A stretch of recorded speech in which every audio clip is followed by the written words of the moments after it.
First story, John. Yeah. You know, malware evasion techniques have been developing here, and this is one that really kind of takes it to the, well, perhaps not to the limit, but Right. Yeah, this is an interesting one. It's ransomware kind of meets, although it's not really ransomware, but it's a wiper malware variant here. Mm-hmm. So the Talos research group, that's kind of an offshoot of Cisco, they put out a report here on this piece of malware called Rombertik. It's a real interesting one. It's propagating through spam and phishing, which is not unusual. It's usually a zip file.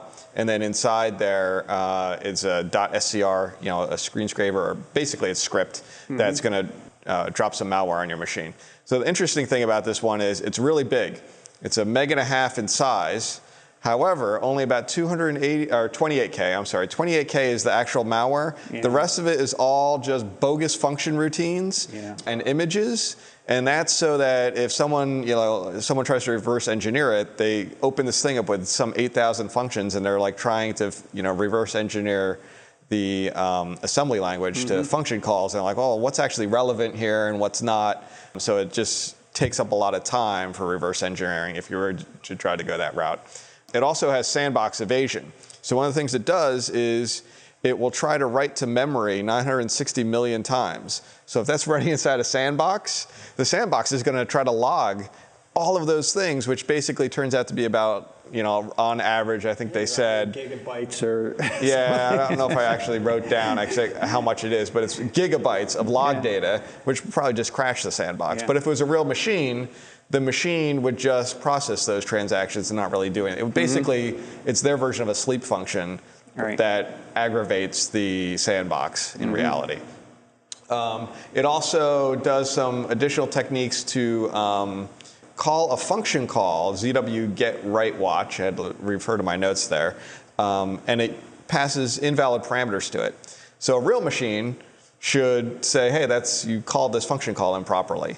But a sandbox might say, well, I'm not sure what they were trying to do here, but let's just say okay to that function call routine. So they look for that. They look for where a sandbox might be trying to say, oh, it's okay, we'll accept that function call, where a real machine wouldn't. So they're intentionally trying to do things that would give an error and then check that they got that error. It also checks active processes for strings like malware, sample, sandbox, things like that, or fragments of those words. So if it passes all of that, gets through that gauntlet of checks, it'll unpack itself into memory, and it has a big decryption. Well, the decryption routine is not so bad, but the unpacking code is gigantic. So if you try to reverse engineer the unpacking code, it would take forever. So then, as another last-ditch kind of thing, it will check a 32-bit hash of a resource in memory against the PE compile time of the actual unpacked sample. And if it doesn't match, it goes into destructive mode, the wiper mode. So basically, when it's running a sandbox, those values may differ where they shouldn't in a real machine. So in the wiper mode, first thing it tries to do is overwrite the master boot record, which makes the machine not bootable. If it can't write to the master boot record because of some protection, it'll go into the documents directory and just start using a random key to encrypt all of the files in the documents directory. But no intent. Yeah, they're not even keeping track of the keys that they're using to encrypt this stuff. This is really a technique for people who are trying, analyze the malware, malware analysts or security professionals that bring this sample in to really probably do some damage to their sandbox or their analysis environment. So now they're like, I got to rebuild this whole thing, blah, blah, blah. Whereas in a real machine, it should probably just pass through all these checks. So they do a lot of techniques in order to evade it. If it does actually succeed in getting past all those checks and it looks like a real machine and it thinks it's okay, it starts beaconing out to these, there's one domain that we have up on the screen there. There might be others, but at the time of the article that they wrote here, there's this one domain that does a check-in, and it will start sending keystroke logs. So it records keystroke logs for logins and passwords for I believe all the websites you visit, not just certain ones like some of the other, some just target certain banks and whatnot. But this one's trying to grab everything and then it sends it up. Yeah, this one was kind of interesting because it to me, it is so biased toward the anti-reverse engineering that, it's not particularly sophisticated in its deployment method. It's just basically sending a screensaver script disguised as I've forgotten, it was some document file. some I sort can't of remember document exactly. file. And so it doesn't really have any distribution or propagation method that anybody would call advanced. It doesn't really have a very sophisticated, actually malicious activity. It would be effective, supposing that you get the right targets. But so much work has gone around, preventing reverse engineering of something that ultimately you're going to know it's malicious anyway. So what is it they're really preventing? It's kind of a bizarre model. I'm wondering if, in fact, it might have been more of a prototype of something to come, to see how effective it would be. I'm just speculating. I really don't. It had me kind of yeah, I hope my it's head. not the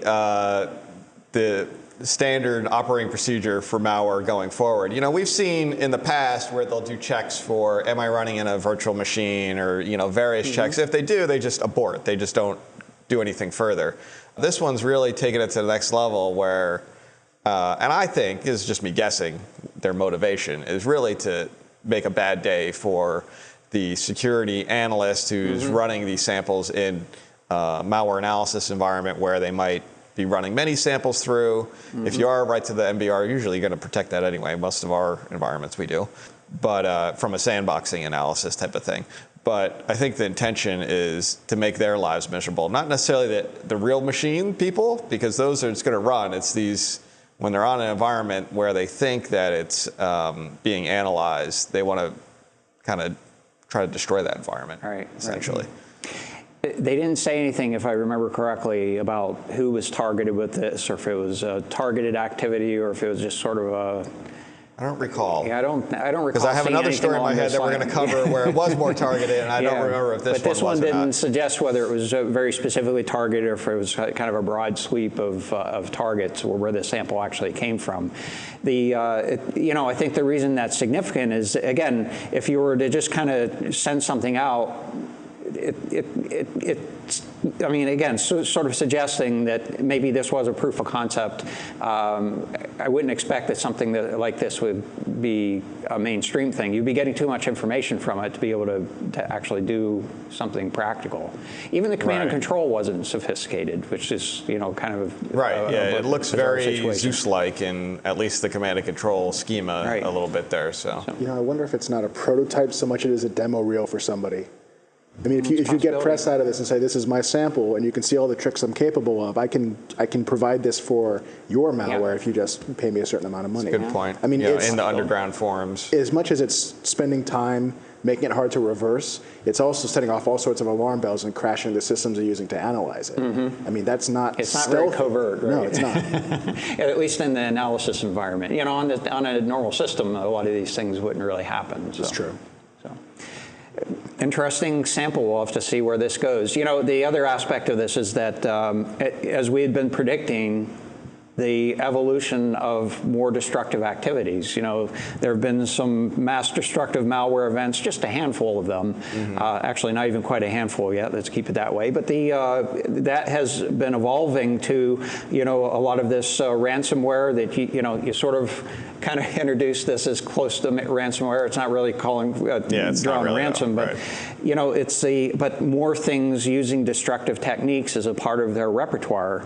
And in fact, even though this is intended as a anti-analysis function, even the malicious actors make mistakes in their code, and they could propagate something significant that has a bug that, in some types of systems that are doing certain types of transactions, it gets interpreted.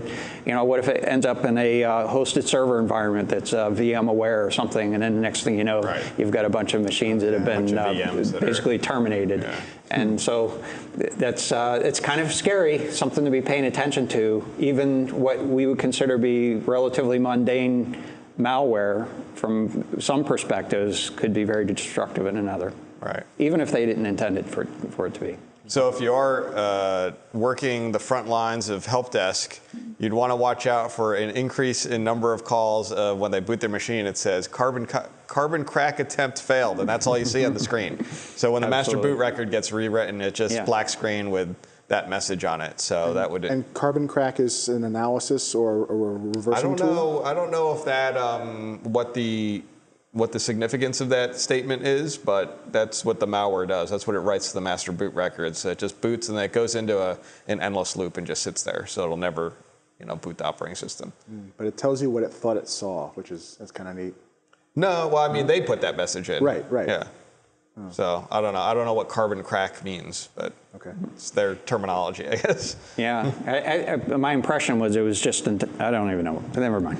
Anyway, I just thought it's a good indicator that if you start to see support calls, in your company, of this kind of message, then it's an indication that. Well, I think even more generally, that just being prepared for massive, destructive malware, I think is going to be. And we'll keep emphasizing this as we go forward. That is being prepared for it. That is to consider what the scenario is going to be. I'm sure any organization has probably encountered something like CryptoLocker or some type of ransomware.